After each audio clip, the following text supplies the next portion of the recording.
নমস্কার বন্ধুরা, সবাই কেমন আছো? আশা করি ভালো আছো। সবাইকে আমার হেসেলে স্বাগত। বুঝতেই তো পারছো, অল্প অল্প ঠান্ডা পড়ে গেছে, তাই একটু পিঠে পুলি খাওয়ার ইচ্ছে হলো, তাই আজকে বানিয়ে ফেললাম গাজরের পুর ভরা পিঠে। তো আমার হেসেলে চলো আমি করে দেখাই কেমন হয় গাজরের পুর ভরা পিঠে। আমি আজকে গাজরের পুর পিঠে বানাবো। তো গাজরের পুর পিঠে বানানোর জন্য আমি গাজর সেদ্ধ করে চাক করে কেটে নিয়েছি। এটা মিক্সিতে গ্রাইন্ড করে নেব। আর এখানে নিয়েছি 200 গ্রামের মতন চালের গুঁড়ো আর হাফ গ্লাস দুধ। তো তোমরা সবাই সঙ্গে থাকো, আমি এটা পিষে নিয়ে ফিরে আসছি। দুধটা আমি পিষে নিয়েছি, দেখো পিষে একটা বাটিতে ঢেলে নিয়েছি। এখন আমি কড়া বসিয়েছি, আমি পুরটা তৈরি করে নেব।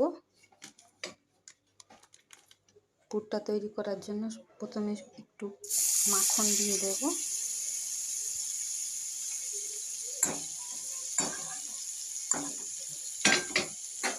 মাখনটা গলে গেলে এর মধ্যে আমি পুরটা ঢেলে দিচ্ছি।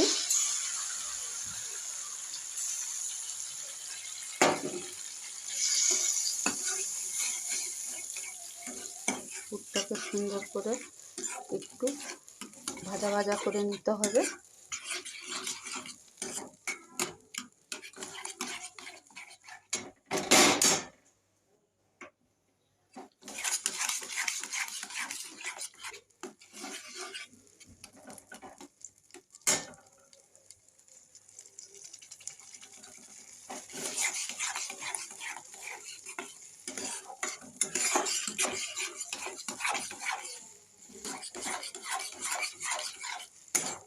অনেকটা শুকনো শুকনো হয়ে গেছে। এর মধ্যে আমি এখন দেব 1 প্যাকেট গুঁড়ো দুধ,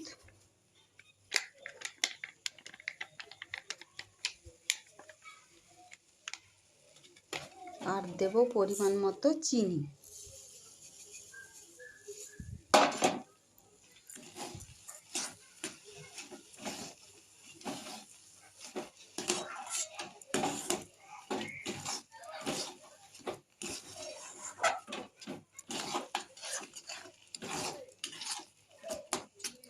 এইভাবে আমি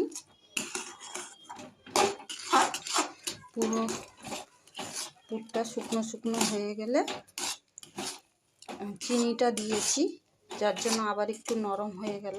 এটাকে আস্তে আস্তে গ্যাস কমিয়ে শুকিয়ে নিতে হবে।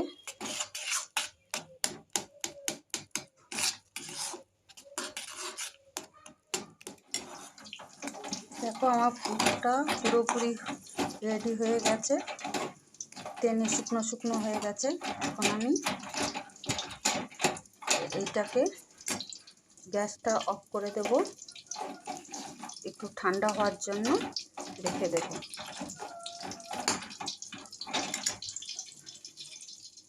আমি পুরটা তুলে নিয়েছি। ওই কড়াইতে আমি এখন চালের গুঁড়োটা ডো বানিয়ে নেব।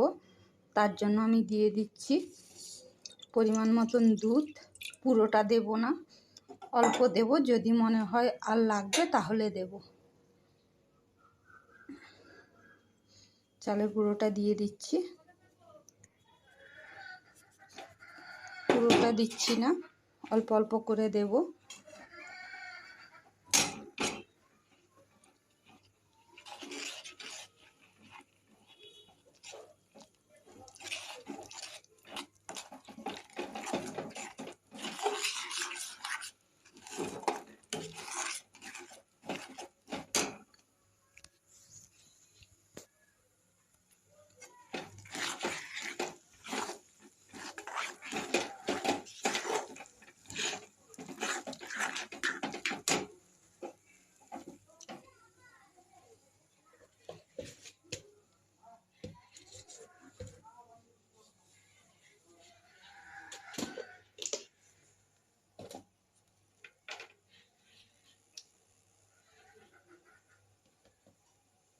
এর মধ্যে অল্প সামান্য একটু নুন দিয়ে দিলাম।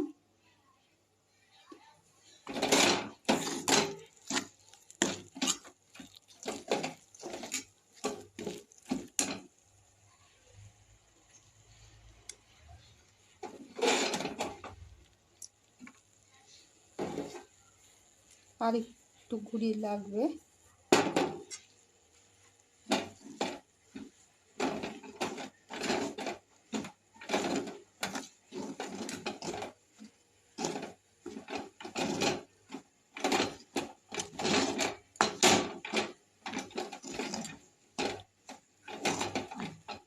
আমি এইভাবে নেড়ে চেড়ে একটা ডো তৈরি করে নেব।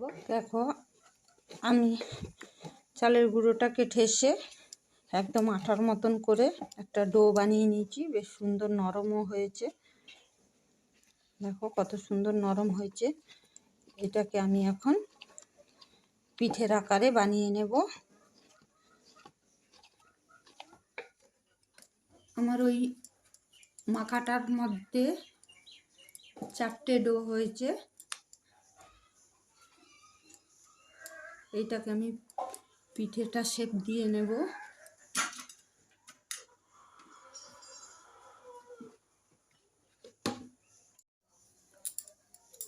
আমি পিঠেগুলোকে তৈরি করে নিচ্ছি।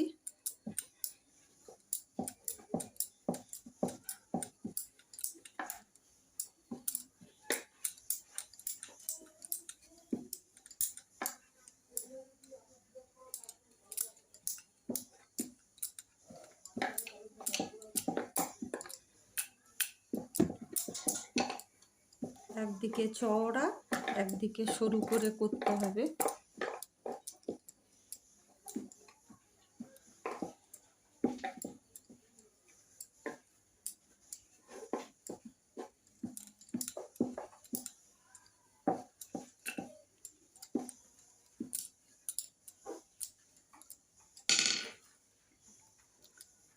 এর মধ্যে পুরগুলো দিয়ে নেব।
এইটাকে এইভাবে গোল করে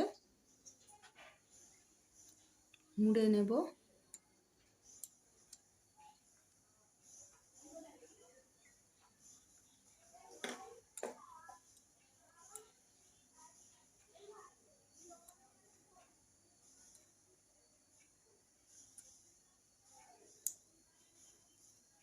এইখানে অল্প একটু জল দিয়ে আটকিয়ে দিতে হবে, নাহলে খুলে যাওয়ার ভয় থাকে।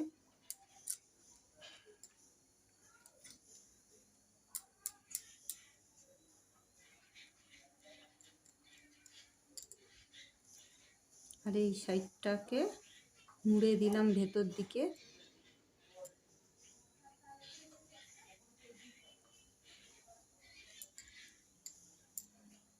এই সাইডটাও মুড়ে দেব।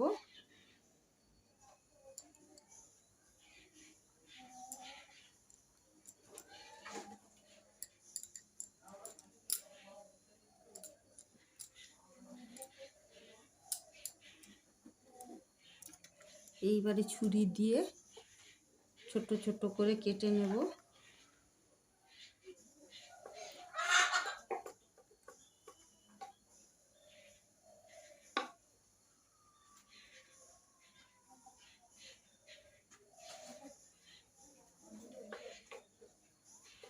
একটা পিঠে 4টে করে হবে।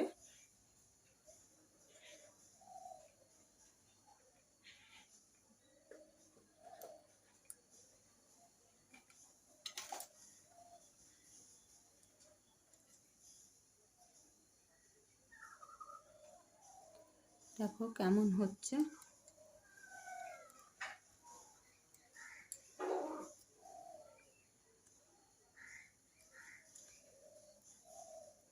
যাদের নারকেল খেলে অম্বল হয়ে যায়, নারকেলের সমস্যা, তারা এইভাবে তৈরি করে খেতে পারবে।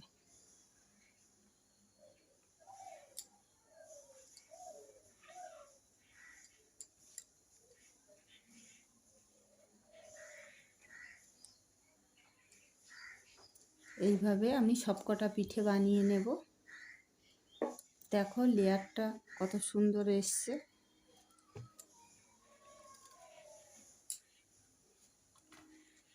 দেখো আমার পিঠেগুলো সব কটা তো বানানো হয়ে গেছে। কটা হয়েছে? 2, 4, 6, 8, 10, 12টা পিঠে তৈরি হয়েছে। এইগুলোকে আমি এখন গাজরের ফুল বানিয়ে আর একটু ডেকোরেট করে নেব। তো দেখো কিভাবে ফুলটা বানাই। আমি এই গাজরটাকে পাতলা পাতলা করে পিস করে নেব, করে ফুল তৈরি করব।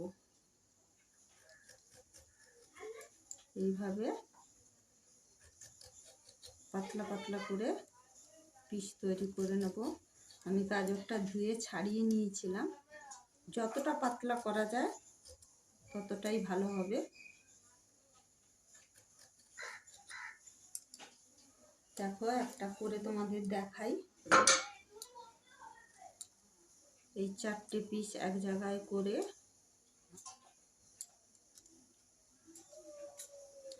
আমি একটা পেনের ঢাকনা নিয়ে নিয়েছি। ওই পেনের ঢাকনার সাহায্যে মাঝখানটা ফুটো করে দেব।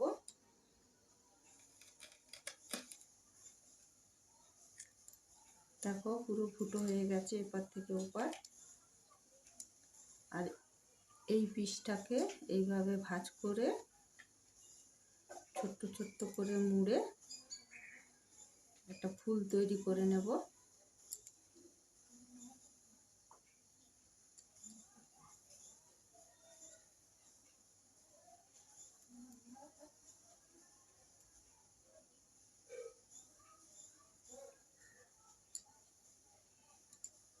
একটা কাঠি দিয়ে আটকিয়ে দেব।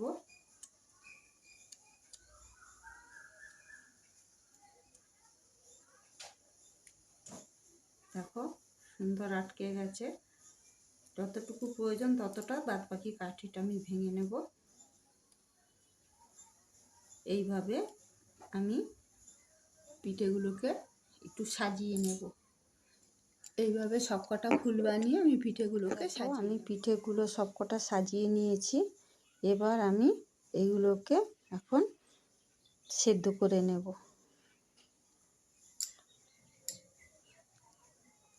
কত সুন্দর লাগছে দেখো। পিঠেগুলো একটা নেটের মধ্যে কড়াইতে সাজিয়ে দিয়েছি। জাস্ট 15 মিনিট ভাপিয়ে নেব। এটা ভাপিয়ে নিলেই কমপ্লিট হয়ে যাবে। তো আমি এখন একটা নেটের সাহায্যে সুন্দর করে সাজিয়ে দিয়েছি। এখন গ্যাসটাকে জ্বালিয়ে দেব, জ্বালিয়ে ঢাকা দিয়ে দেব। গ্যাসটাকে জ্বালিয়ে দিয়েছি, কমিয়ে এবারে ঢাকা দিয়ে দেব 15 মিনিটের জন্য। এইভাবে ভাপে সেদ্ধ হতে থাকবে।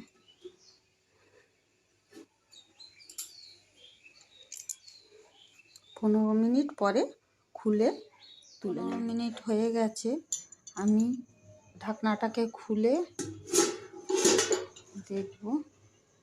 দেখো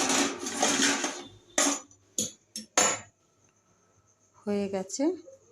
আমি এবার একটা একটা করে থালায় তুলে নেব। দেখো কত সুন্দর হয়েছে। খেতেও আশা করি খুব ভালো লাগবে।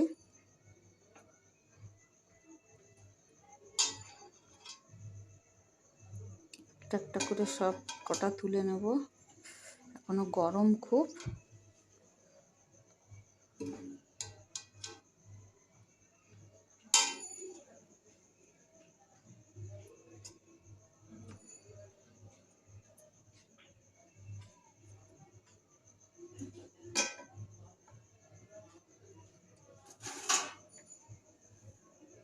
দেখো এখনো ধোঁয়া বেরাচ্ছে, কত সুন্দর তৈরি হয়েছে পিঠেগুলো। আমার গাজরের পুর পিঠে পুরো কমপ্লিট। এবার ঠান্ডা হলেই সবাইকে একটা একটা করে খেতে দিয়ে দেবো।